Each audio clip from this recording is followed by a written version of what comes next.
Hello, we've got Michael Heyward here today. Michael is publisher and CEO of Text Publishing. Hi Michael. Hello, how are you, Cheryl? I'm very well, and thank you for coming to see us today, all the way from Melbourne. It's a pleasure. Now, we're celebrating the 100th Text Classic, right? Not plural, I guess. The 100th Text Classic, and what are we celebrating? What title is that? Well, the 100th Text Classic is a book that everybody had forgotten about, and it was called The Dye House. It's by an author named Mina Calthorpe. Mina Calthorpe died probably 20 years ago now, and this novel was first published in 1961 and was very prominently reviewed and discussed. And as has been the case with so many of the text classics, with the passing of the years, the books have gone out of print and have been forgotten. And the thing about the text classics, which has been so exciting for us as we've scrummaged through, secondhand bookstores and had recommendations from... Before you get onto that, because I read about that and I really love how these came about. Firstly, they're the richest collection of Australian stories from Australia and New Zealand. But how did the idea come about? I mean, where did this concept come about? Did you feel that classics in Australia weren't acknowledged? Did you think we needed something that was a collection, that was contained, that was recognisable? Tell us where all of that came from. So text publishing is now around 25 years old, and I think, Cheryl, we have always, right from the start, been very interested in finding old books and putting them back into print. And one of the things that we did in the late 1990s, maybe 95, 96, was Tim Flannery edited for us the diaries of Watkin Tench, who was a captain lieutenant on the First Fleet, and he wrote an absolutely extraordinary book about the 4 years that he spent in Australia between 1788 and 1792. And Michael, I think I was a bookseller at the time, and I think that book sold its socks off. We had a bet at the time about whether the book would sell 1,000, 2,000 copies. It's now sold over 50,000 copies. I remember that. And in some ways, Watkin Tench has been the spiritual grandfather, if you like, of the project. So we had always brought back old books, put them back into print, and along the way we did books like Kenneth Cook's Wake in Fright, a few years ago Madeline St. John's Women in Black, and so on.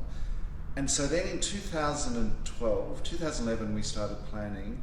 We said, right, let's make a list, let's start a new Australian classics list, and we rounded up from our own list and with other titles 30 books in the first list. And we've just kept going since then. So in the space of 4 and a bit years, we've got to number 100, which is extraordinary. But to answer your question, yes, the series grows out of a profound conviction that we have neglected our literary heritage. And actually it's been really chastening as well as exciting for us to discover these books, because so many of the books are so incredibly good and there's no reason for them to be languishing in secondhand bookstores.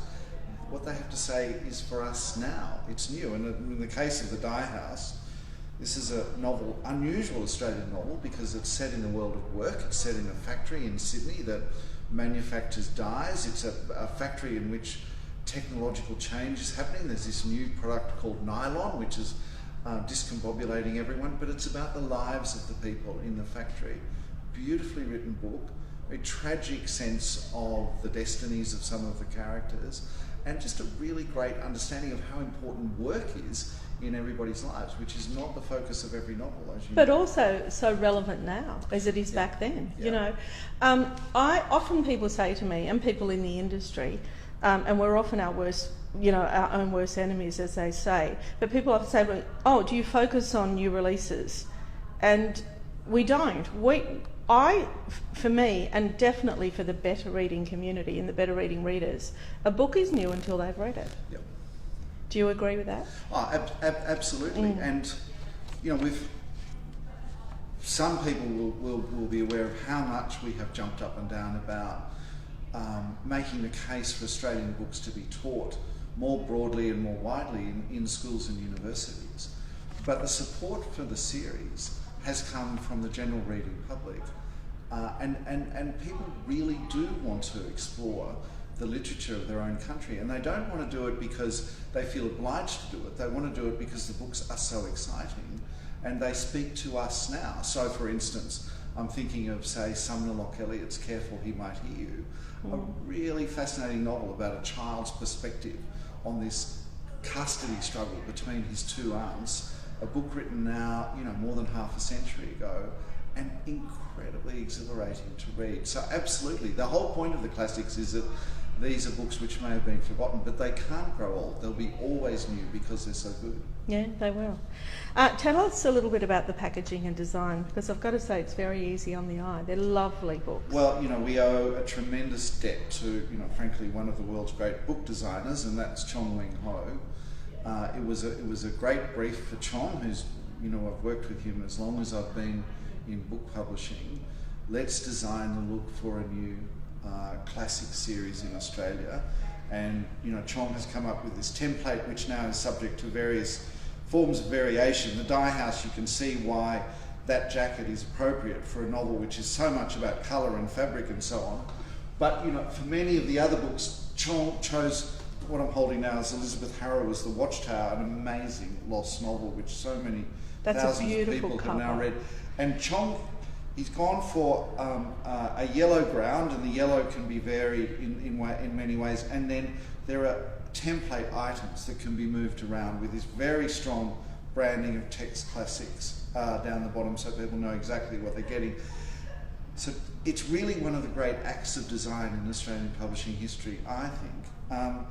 And the other thing that we decided right from the start, Cheryl, which is going to be really important, is that these books should be thoroughly affordable. So we set a price of $12.95, and that price hasn't moved since That's we a challenging price for a publisher. Absolutely. Great price for a reader. It's absolutely. But, the difference between the text classics and the wonderful Popular Penguins or the Viking classics or whatever is that those series are more or less composed of very famous books. Whereas our task was different. We had to persuade our readers that books that they might never have heard of, like The Dye House by Mina Calthorpe, were going to be worth the whistle, they were going to be worth buying. So we didn't want price to be an impediment. You couldn't say, well, I'm not buying that because it's too expensive. At $12.95, it's completely affordable. Oh yeah, it's lunch, isn't it? A small lunch, I would say. Just a nibble. Small lunch. Okay, so there's always the naysayers, and I read this from Peter Craven, who you know. This means that the label of classic should be applied absolutely deliberately and seriously, and he is being critical and saying to you, particularly, he mentioned you, Michael, that you are being liberal with the choice of classics. How do you respond to that? The term classic is absolutely a way of saying to people, you need to pay attention to this book. Now, I don't want to have a narrow concept of the classics, but I don't think that other classics lists do have a narrow concept. So, for instance, the famous Penguin Classics list out of the UK has at various times included Ian Fleming, Edgar Rice Burroughs, that is to say, very popular, writers. And we went out of our way in the text classics to include famous Australian books which might not be regarded as narrowly literary books, but which are part of the history of the book in this country. And that's very important. And the history of what we are. And the history of who we are. So, for instance, Fergus Hume's Mystery of a Hansom Cab, late 19th century murder mystery, one of the earliest murder mysteries ever written anywhere, is not a literary novel. It's a really brilliant Victorian potboiler. Book sold more than 1 million copies in the late 19th century.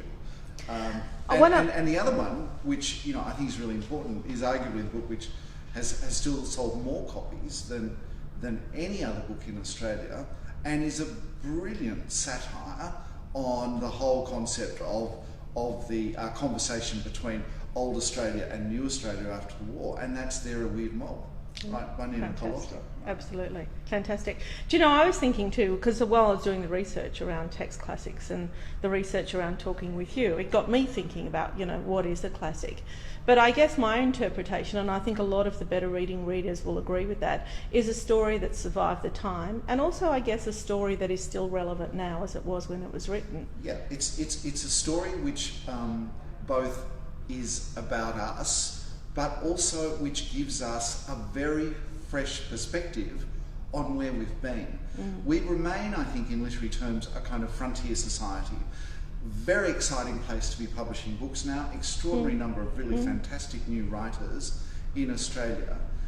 But what I really care about is that the what you might call the literary ecosystem, all the parts of the literary environment which have helped to shape us and have helped us to get to where we've got to now, are available. So it's very important, for instance, this great writer Elizabeth Harrower, whose books were out of print, that young writers now have access to her books, because her books will never go out of date. They're quite extraordinary. Absolutely. I think the other thing I've learned, Cheryl, is that this process is one that's common to all publishing cultures, which is to say Jane Austen was out of print for 10 years after her death. Herman Melville went out of print for 30, 40 years in the US. So books do come in, go out of print and come back into print. The thing is, how do you create the opportunity for them to stay in print? And now that this list has got 100 titles on it, it's got a lot of momentum. It's highly recognisable. It's highly recognised. One of the challenges that our readers have often is they say, finding the next book to read. I mean, there are so many choices, and I think this is a perfect collection where you've liked one, you'll go back and like the other. And that makes, readers find and choose their next book so much easier. And it's about that as well. It's about helping readers find their story. Absolutely. And sometimes people say to me, well, you must have run out of books. But actually, it makes no sense because, for instance, The Dye House, which is introduced by Fiona McFarlane. I read about that. Brilliant young novelist. She found this book in a second-hand bookstore, started to read it, got completely captivated, wrote to us about it and suggested it as a book that should be in the text classics. In other words, we don't know about what we don't know about until we know about it. Exactly. So it is a wonderful magical mystery tour, really, to find these books. And I think for all of us at Text, it's been a really exhilarating adventure in reading. Absolutely. Well, we've run out of time, Michael. It's been such a pleasure talking to you, and I could go on all day. Wonderful initiative, great collection. If you don't know about the text classics, get out there and find out about them. As Michael said, they're really accessible at $12.95. And I'm sure you can find them at your local library. Michael Heyward, thank you so much. It's really been such a privilege having you here today. Oh, thank you for the opportunity, Cheryl.